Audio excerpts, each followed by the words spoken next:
चलिए देखते हैं हम एस ब्लॉक एलिमेंट पढ़ रहे थे जिसमें हमने आपको इलेक्ट्रॉनिक कॉन्फ़िगरेशन बता दिया था। ये आपका टॉपिक हो गया था। अब इसके बाद जो भी नेक्स्ट टॉपिक आते हैं इसके बारे में हम डिस्कस करेंगे। जैसे हो गया इलेक्ट्रॉन एफिनिटी, क्या हो गया इलेक्ट्रॉन एफिनिटी, और क्या हो गया हमारा आयोनाइजेशन पोटेंशियल। दूसरा हो गया हमारा electronegativity, oxidation state, ionic radii. इन सारी चीजों के बारे में हम क्या करेंगे आज डिस्कस करेंगे। तो कह रहा है इलेक्ट्रोपॉजिटिव कैरेक्टर, या फिर उसी को हम बोलते हैं दूसरी भाषा में इलेक्ट्रॉन एफिनिटी। क्या बोलते हैं इलेक्ट्रॉन एफिनिटी। तो आप चाहे इलेक्ट्रॉन एफिनिटी कह लो या इलेक्ट्रोपॉजिटिव कह लो, बात एक ही है। तो होता क्या है इसमें देखिए, जो इलेक्ट्रोपॉजिटिव है या इलेक्ट्रोनिगेटिव है या रिड्यूसिंग नेचर है, हाइड्रेशन आयन है, रेडियाई है, ऑक्सीडेशन स्टेट है, इन सभी के बारे में हम आज देखेंगे। कुछ इसमें से ऐसे टॉपिक हैं जो आपके कंपटीशन लेवल में और बोर्ड एग्जाम में ज़्यादातर पूछे जाते हैं। तो ये कंपटीशन लेवल की कुछ ऐसे टॉपिक है जो बहुत ज़्यादा इम्पोर्टेंट है, इसे जानना बहुत ज़रूरी है। तो कुछ को हम जानेंगे कैसे होता है और क्यों होता है और कैसे होता है, ये सारी चीज़ों के बारे में हम डिस्कस करेंगे। तो डिस्कस करेंगे हम। पहला टॉपिक इसमें क्या है, पहला टॉपिक हमारा है इलेक्ट्रोपॉजिटिव कैरेक्टर। इसे शॉर्ट फॉर्म में बोलते हैं EA, बोलते हैं इलेक्ट्रॉन एफिनिटी। क्या बोलते हैं हम इलेक्ट्रॉन एफिनिटी। जो इलेक्ट्रॉन एफिनिटी होता है इसका क्या काम होता है, किसी भी ब्लॉक के ग्रुप में इलेक्ट्रॉन एफिनिटी का क्या काम है, इसके बारे में जानना है। तो जो इलेक्ट्रॉन एफिनिटी होगा, इलेक्ट्रॉन निगेटिविटी होगा, IP होगा, और सारी चीजें जो भी हैं, ऑक्सीडेशन स्टेट हो गया, आयनिक रेडियाई हो गया, रिड्यूसिंग पावर हो गया, तो ये सारी की सारी चीजें हमारी क्या है, जो सभी ब्लॉक में इनका वर्क होगा, उनके बारे में हम थोड़ा सा डिस्कस कर रहे हैं। तो कह रहा है कि जो हमारा इलेक्ट्रोपॉजिटिव कैरेक्टर होता है किसके लिए, एस ब्लॉक एलिमेंट। अब एस ब्लॉक एलिमेंट में हम कौन सा पढ़ रहे हैं, फर्स्ट ए ग्रुप। तो फर्स्ट ए ग्रुप की अगर हम बात करें तो इसमें सिर्फ और सिर्फ एक ही ग्रुप है। ना तो आप लेफ्ट टू राइट कह सकते हो, ना तो राइट टू लेफ्ट कह सकते हो, हाँ ये कह सकते हो up to down, up to down या डाउन टू अप, यही बात आप कह सकते हो। तो ऊपर से नीचे हो सकता है या नीचे से ऊपर हो सकता है। क्यों? क्योंकि ये पहला ही सीरीज है जो फर्स्ट ए ग्रुप में है। तो कह क्या रहा है कि जो इलेक्ट्रोनिगेटिविटी या इलेक्ट्रॉन एफिनिटी या आयोनाइजेशन पोटेंशियल, रिड्यूसिंग नेचर, जो भी चीजें हैं इनके बारे में क्या कह रहा है, कह रहा पहला जो टॉपिक इसमें आ रहा है इलेक्ट्रॉन एफिनिटी। क्या है इलेक्ट्रॉन एफिनिटी। तो जो इलेक्ट्रॉन एफिनिटी हमारा है इसका क्या होता है, देखो अब इसमें एक चीज होता है आयोनाइजेशन पोटेंशियल। हमने आपको इसके पहले इसके बारे में बता रखा है। तो जो आयोनाइजेशन पोटेंशियल होगा, इसका आयोनाइजेशन पोटेंशियल लो होता है। क्या होता है, लो। और जिसका IP वैल्यू लो होगा, क्या है, जिसका IP लो होगा, ध्यान रखना, किसी भी एलिमेंट का अगर IP लो हो तो उसका जो होगा,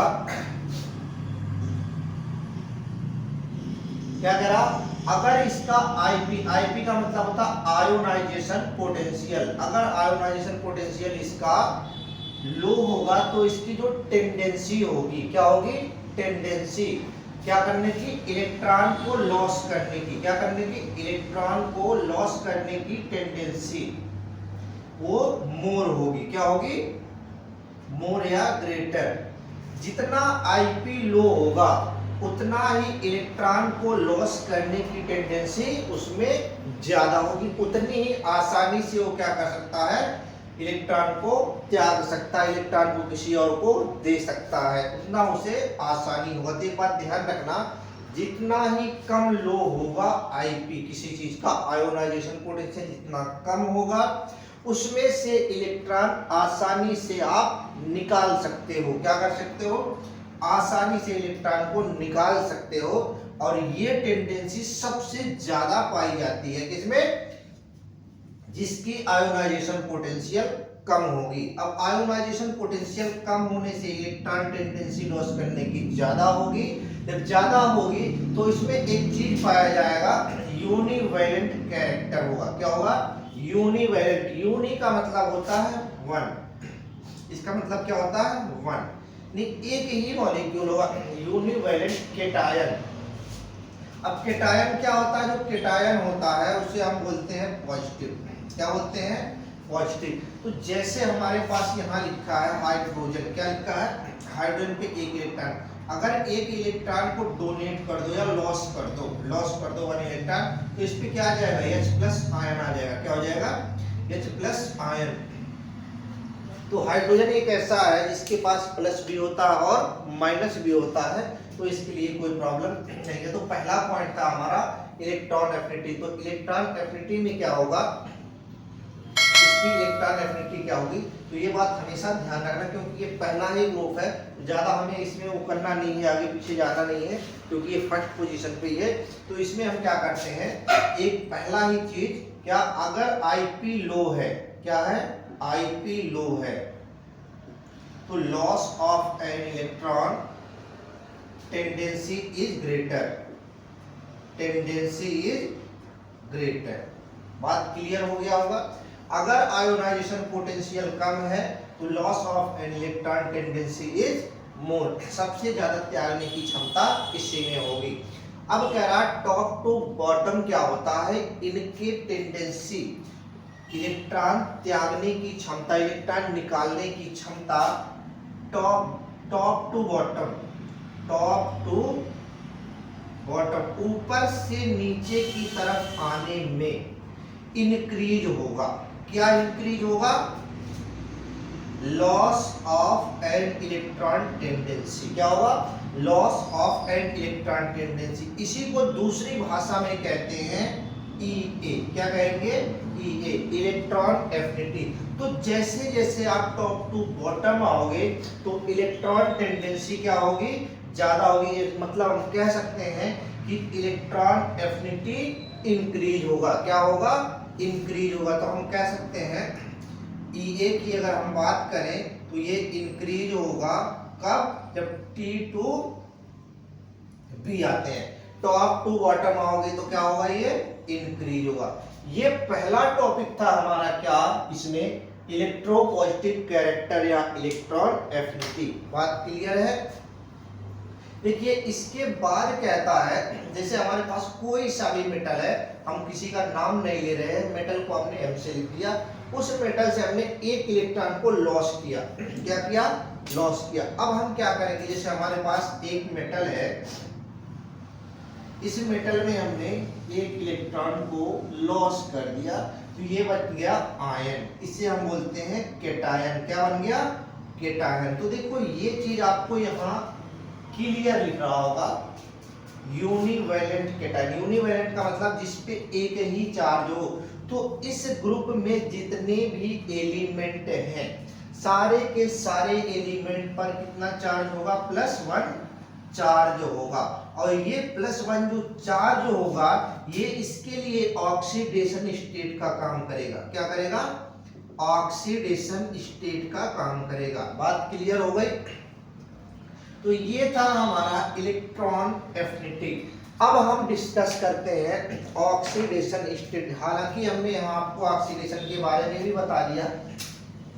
अब एक बात आप बताइए, जो ऑक्सीडेशन स्टेट है, कितने इलेक्ट्रॉन को ये गेन कर रहा है या फिर लॉस कर रहा है? अब एक बात बताइए आप, गेन कर रहा है या लॉस कर रहा है, ये आपको पता होना चाहिए, हमें नहीं पता है क्या कर रहा है। तो कह रहा ऑक्सीडेशन स्टेट के बारे में हम डिस्कस करेंगे। तो ऑक्सीडेशन स्टेट, इसके पास टेंडेंसी क्या होती है? +1 इलेक्ट्रॉन लॉस कर देता है, यानी कि लॉस करने का मतलब एक इलेक्ट्रॉन को लॉस कर रहा है। एक इलेक्ट्रॉन लॉस करने से क्या होता है? हमारे पास पॉजिटिव चार्ज आएगा। ये पॉजिटिव चार्ज किसे बताते हैं? पॉजिटिव चार्ज जो होगा वो बताता है मेटेलिक कैरेक्टर को। किसे बताएगा? मेटेलिक कैरेक्टर को। तो ये बता रहा है कि हाँ ये क्या है? हमारा मेटल है। क्या है? मेटल है। बात क्लियर है? तो जो हमारा फर्स्ट ग्रुप एलिमेंट है, फर्स्ट ग्रुप एलिमेंट, इसकी एक खास बात होती है। क्या? देखो कि इस पर सभी के सभी जो ऑक्सीडेशन स्टेट होते हैं वो प्लस होते हैं। क्या होते हैं? प्लस। अब देखो इसी में एक एलिमेंट है बंदा जो बहुत थोड़ा सा नकलीला, हमने आपको शुरू में बता रखा कि इसे आवारा के नाम से भी जानते हैं। इसे क्या बोलते हैं? आवारा एलिमेंट। अगर आवारा तत्व है कोई तो इसकी थोड़ी सी प्रॉपर्टी आपको अलग जानने को मिलेगी। तो जो हाइड्रोजन होता है इसके पास दोनों प्रकार की टेंडेंसी पाई जाती है, एक तो लॉस करने की और दूसरी गेन करने की। तो दोनों टेंडेंसी होने की वजह से हाइड्रोजन पर प्लस और माइनस दोनों चार्ज होते हैं। क्या होते हैं?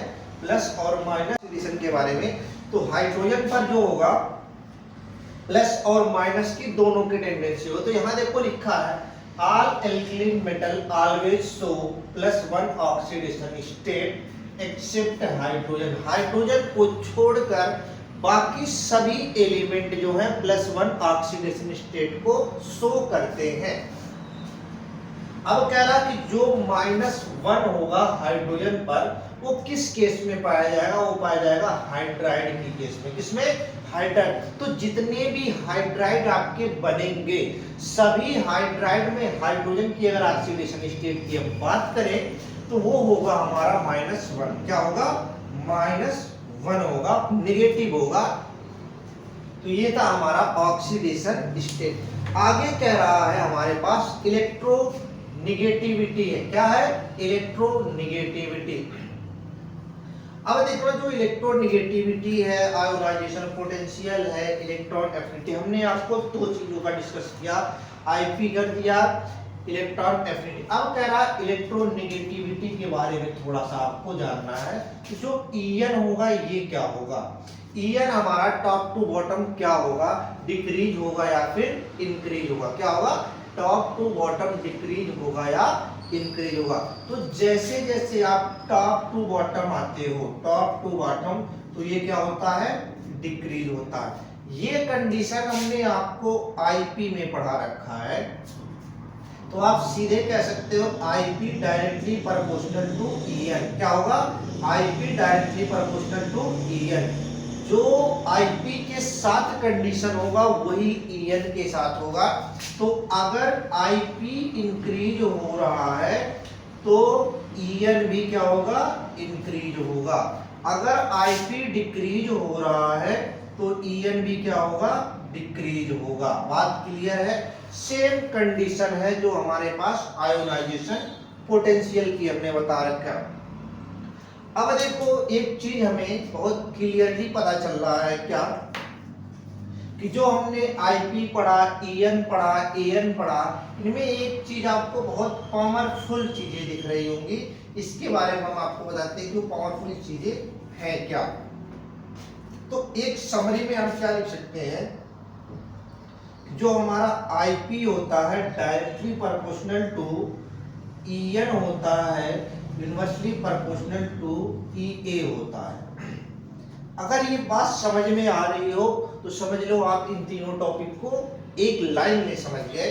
तो जो आयोनाइजेशन अगर ये इंक्रीज हो रहा है तो ध्यान रखना ये इंक्रीज होगा तो ये भी इंक्रीज होगा, लेकिन ये क्या होगा?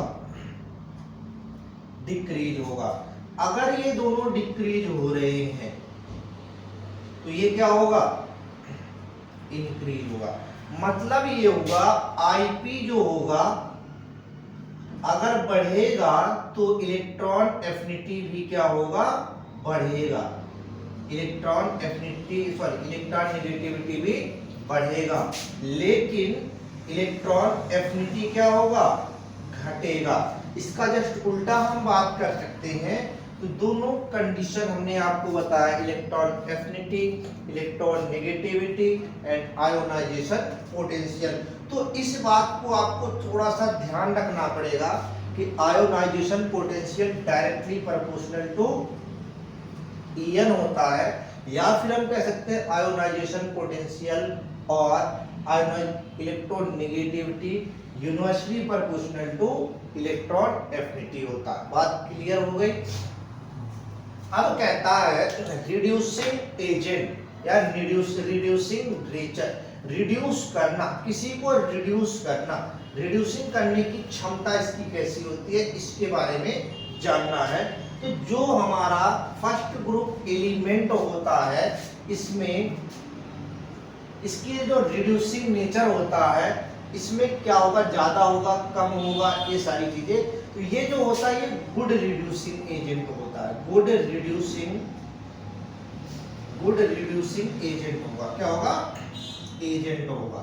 अब गुड रिड्यूसिंग एजेंट होगा, तो गुड रिड्यूसिंग एजेंट के लिए कुछ इसकी खास बात होगी। क्या क्या रहा है, alkali metal easily loss valence shell electron, क्या करता है, अपने इलेक्ट्रॉन को बहुत आसानी से क्या करता है, त्याग देता है, लॉस कर देता है। एंड फॉर्म यूनिवैलेंट कैटायन, जो हमने आपको पहले ही पहले पॉइंट में आपको बताया था, मेटल से क्या बन गया, मेटल आयन बन गया। क्या बन गया, मेटल आयन बन गया। ये हमने आपको अभी थोड़ी देर पहले बताया था, कौन से कंडीशन में, इलेक्ट्रॉन एफिनिटी में, they are good reducing agent. तो ये क्या होते हैं, फर्स्ट ग्रुप जो एलिमेंट होगा, first group element are good reducing agent. क्या होगा, गुड रिड्यूसिंग एजेंट। जो फर्स्ट ग्रुप एलिमेंट होगा, इसको हम कहते हैं कि बहुत बढ़िया गुड रिड्यूसिंग एजेंट होता है। आगे कह रहा है हाइड्रेशन ऑफ आयन। क्या है, हाइड्रेशन ऑफ आयन। कहते हैं ना कि समय समय पर हाइड्रेटेड होते रहिए। तो हाइड्रेटेड होना क्या है, इसके बारे में आपको पता। हाइड्रेटेड का मतलब पानी के संपर्क में आपको रहना है। तो यहाँ भी आपको सेम वही कंडीशन कह रहा है कि जितने भी एलिमेंट है इनको पानी के संपर्क में रखना पड़ेगा आपको। तो पानी के संपर्क का काम होता है हाइड्रेटेड आयन। कह रहा है these element are easily hydrated. Hydrated क्या है, बहुत आसानी से हाइड्रेटेड हो जाते हैं। When dissolve in water and form hydrated ion. किसी भी को अगर आप इसको पानी में डालते हो, डिजॉल्व करते हो, घोलते हो, तो सारे के सारे अपने आयन में ब्रेक हो जाते हैं। क्या होते हैं, आयन में ब्रेक हो जाएंगे। उसी आयन को हम नाम क्या देते हैं, हाइड्रेटेड आयन। क्या देंगे, हाइड्रेटेड आयन। तो ये हो गया हाइड्रेटेड आयन। कह रहा है जितना ही स्मॉल साइज कैटायन होगा, क्या होगा, small size cation, small size cation होगा, तो जो उसका हाइड्रेटेड आयन होगा वो लार्ज होगा। क्या होगा, लार्ज। अगर साइज लार्ज साइज है आप कैटायन, तो हाइड्रेटेड आयन क्या होगा, स्मॉल होगा। ध्यान रखना हमेशा, छोटे का बड़ा और बड़े का छोटा। कैटायन की संख्या छोटी है तो साइज क्या होगा हाइड्रेटेड आयन का, बड़ा। कैटायन का साइज बड़ा है तो हाइड्रेटेड आयन का साइज क्या होगा, छोटा। अब यहाँ से एक क्वेश्चन आपको बहुत ज्यादा पूछा गया है, इतना इंपॉर्टेंट क्वेश्चन है ये कि लगभग हर एक कंपटीशन में या आपके एग्जामिनेशन में पूछा जाता है। तो यहाँ देखिए क्या कह रहा है, स्मॉल साइज ऑफ कैटायन। अगर साइज स्मॉल है, स्मॉल साइज ऑफ कैटायन, तो इसका साइज क्या होगा, लार्ज ऑफ हाइड्रेटेड आयन। बात क्लियर है, देखो yes yes C equal to L H I, small size cation, large hydrated ion, ये होगा। इसके लिए हम कर दें, अगर एल एस सी कर दें, लार्ज साइज कैटायन, तो क्या होगा, S H I, sorry S H I बनेगा। क्या, स्मॉल हाइड्रेटेड आयन बनेगा। तो ये कह रहा है कि हमने शुरू से लेके चले, हमारे पास टोटल इसमें एलिमेंट होते हैं 7 एलिमेंट होते हैं। अब इस 7 एलिमेंट में हमने आपको बता रखा कि जो हाइड्रोजन होता है वो गैस होता है और बाकी चीजें हमारी क्या होती हैं, सॉलिड होती हैं। और इसी में हमने आपको एक चीज बता रखा, Ra जो होगा वो हमारा रेडियो एक्टिव होगा। तो इन सब में हाइड्रोजन को हम छोड़ देते हैं, क्या करेंगे, बाकी सभी मेटल के बारे में हम डिस्कस करते हैं। तो जो हमारे पास मेटल है इनके बारे में क्या है कहना, ये कह रहा है कि जो हमारे पास लिथियम है, सोडियम है, पोटेशियम है, रुबिडियम है, सीरियम और फ्रांसियम है, इनके बढ़ते या घटते हुए क्रम में आओ। अब ये बताओ डिक्रीजिंग ऑर्डर लिख रहे हो या इंक्रीजिंग ऑर्डर लिख रहे हो, मुझे नहीं पता। ये आपको पता होना चाहिए कि इसे डिक्रीजिंग कौन सा है, किधर डिक्रीजिंग और किधर इंक्रीजिंग। तो कह रहा है ऊपर की तरफ निशान लगा रखा है, यानी increasing order of ionic radii. Ionic radii का इंक्रीजिंग ऑर्डर है। सबसे स्मॉल जो होगा वो लिथियम होगा आयन, और सबसे लार्ज जो होगा वो क्या होगा, सीरियम आयन होगा। क्या होगा, सीरियम आयन, ये लार्ज होगा। तो ये किसके लिए है, आयनिक रेडियाई के लिए। इसी को पलट दो आप, क्या करो, लार्ज को यहां रख दो, स्मॉल को यहां, और जो हमने साइन लगाया इसके बीच में इसको भी पलट दो, तो हमारा बनेगा LiNaKRbCs एंड ये हो गया हमारा लार्ज और ये हो गया हमारा स्मॉल। ये किसके लिए है, decreasing order of hydrated ion.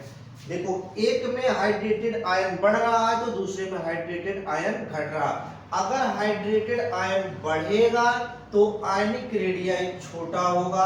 अगर हाइड्रेटेड आयन जो, तो देखो हमने यहां लिखा decreasing order of size of hydrated ion, increasing order of ionic radii. ये बात क्लियर है। इसके बाद एक टॉपिक आता है हमारा कंडक्टेंस। क्या आता है, कंडक्टेंस। तो कंडक्टेंस क्या होता है, ये डिपेंड किस पे करता है, तो ये भी हाइड्रेटेड आयन पे ही डिपेंड करता है। क्या करता है, हाइड्रेटेड आयन पर डिपेंड करेगा।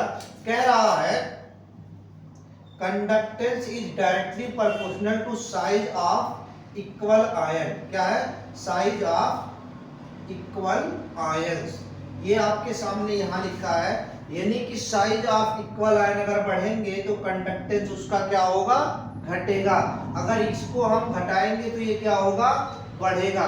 कह रहा है size of an hydrated ion, क्या कह रहा है, size of an hydrated ion depend on electrical conductance. क्या है, जो हमारा इलेक्ट्रिकल कंडक्टेंस होता है इसी पर डिपेंड करता है। जैसे 35 की बात कर रहा है, मोबिलिटी ऑफ आयन। मोबिलिटी का मतलब होता है मूवमेंट। क्या होता है, मूवमेंट। जितना ही इलेक्ट्रॉन मूव करेगा उतना ही उस चीज का इलेक्ट्रिक डिवाइस का कंडक्टेंस अच्छा होता है। तो इलेक्ट्रॉन मूविंग की नेचर होनी चाहिए। कह रहा है greater the size of hydrated ion small the conductance. अब आपको यहां हमने लिखा है एक बढ़ेगा तो एक घटेगा। अगर कह रहा है हाइड्रेटेड आयन Hi जो है ये क्या हो, इंक्रीज हो जाए तो इसका कंडक्टेंस क्या होगा, कंडक्टेंस जो होगा वो डिक्रीज होगा। इसका उल्टा आप कह लो, अगर हाइड्रेटेड आयन डिक्रीज हो जाए तो कंडक्टेंस क्या हो जाएगा, इंक्रीज हो जाएगा। तो यही हमने लिखा है greater the size of hydrated ion. Size of hydrated ion क्या हो रहा है, बड़ा हो रहा है, तो smaller the conductance of hydrated ion. तो कंडक्टेंस उसका क्या होगा, कम होगा। उल्टा आप कह लो, अगर हाइड्रेटेड आयन कम हो रहा है तो कंडक्टेंस क्या होगा, ज्यादा होगा। तो ये था हमारा आज का टॉपिक, जिसमें हमने आपको बताया electron affinity, oxidation state, electronegativity, reducing nature, hydration of ion, conductance of and equal size. सारी चीजें हमने आपको बता दिया। हाइड्रेटेड आयन क्या होंगे, आयनिक रेडियाई क्या होगा, स्मॉल। ये थोड़ा सा आपको ध्यान देना होगा, ये थोड़ा इंपॉर्टेंट है, इसके बारे में आप हल्का सा ध्यान देना। क्या है, अगर लिथियम का साइज देखो, हमने तीर लगा रखा, और जिधर की तरफ मुंह खुला होता उसको ग्रेटर बोलते हैं, और जिधर की तरफ मुंह बंद होता है उसको स्मॉलर बोलते हैं। तो देखो ये बढ़ते हुए आ रहे हो सीजियम तक, तो इसको लिखते हैं increasing order of ionic radii.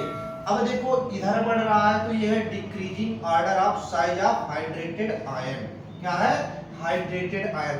तो ये दोनों टॉपिक आपके लिए थोड़ा सा इंपॉर्टेंट है सभी पे, इसके लिए चाहे एग्जामिनेशन हो आपका बोर्ड का या फिर आपके लिए हो जाए कोई कॉम्पिटिटिव एग्जाम के लिए, तो ये सारे के सारे इंपॉर्टेंट आपके लिए क्या है, बहुत ही इंपॉर्टेंट टॉपिक है।